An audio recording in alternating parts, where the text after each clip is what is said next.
Hello friends, तर कसे आहात सगळे? आय होप की सगळेजण मजेत असाल. तर आज आपण बनवणार आहोत वांग्याचे भरीत. ते थोडंसं वेगळ्या पद्धतीने.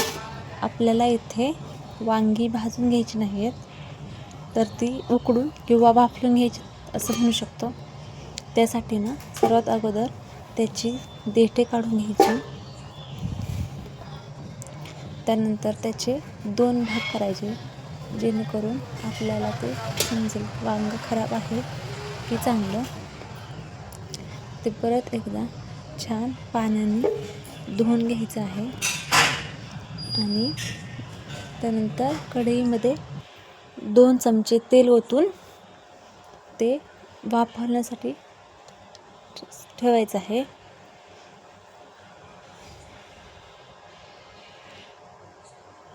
वांगी झाकण ठेवूनच वाफलायची, नाही तर ती जास्त प्रमाणात काळी पडतात किंवा किरवसतात, जेणेकरून ते पटकन शिजत नाहीत.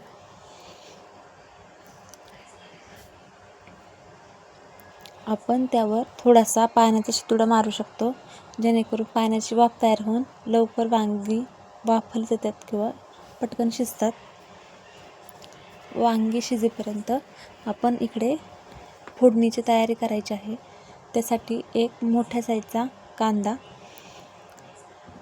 बारीक चिरून घ्यायचा आहे.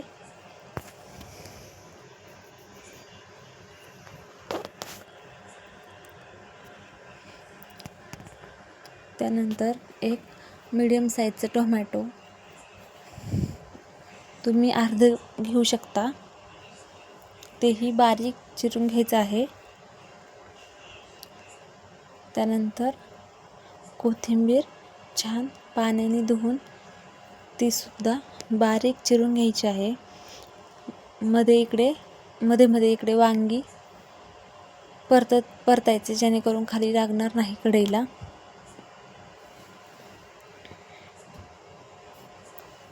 आपली फोडणीची तयारी झालेली आहे.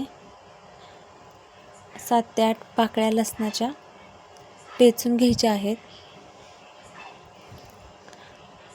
तोपर्यंत इकडे वांगी वाफलून झालेले आहेत.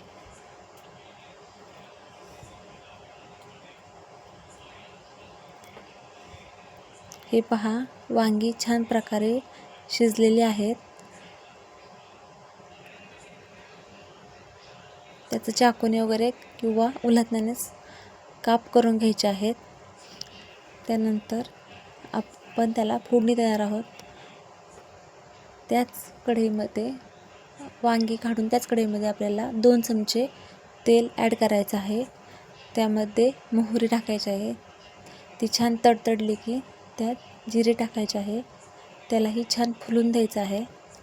त्यानंतर त्यात टाकायचा आहे कांदा बारीक चिरलेला. तो मीडियम हीटवर छान लालसर भाजून घ्यायचा आहे.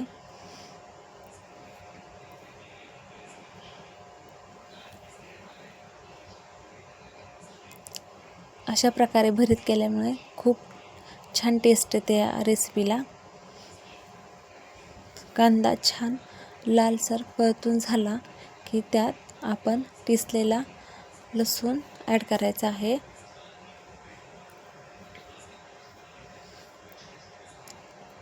परत एकदा छान परतून घ्यायचं आहे. त्यानंतर त्यात बारीक चिरलेला टोमॅटो ॲड करायचा आहे. त्यालाही छान पाणी सुटेपर्यंत परतून घ्यायचं आहे. आता यामध्ये ॲड करायचं आहे थोडीशी हळद, थोडीशी चवीनुसार मिरची पावडर, आपल्याला जसं तिखट लागते तसं. यामध्ये आपण लाल तिखट ऐवजी मिरची आणि लसूण देखील पेस्ट घालू शकतो. तीसुद्धा भाजी खूप छान लागते, खूप टेस्टी लागते. हे छान मिक्स करून घ्यायचं आहे.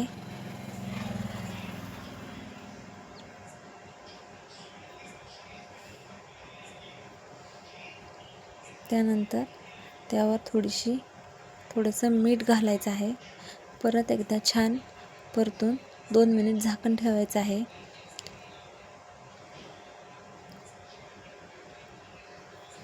आपलं वांग्याचं भरीत तयार आहे.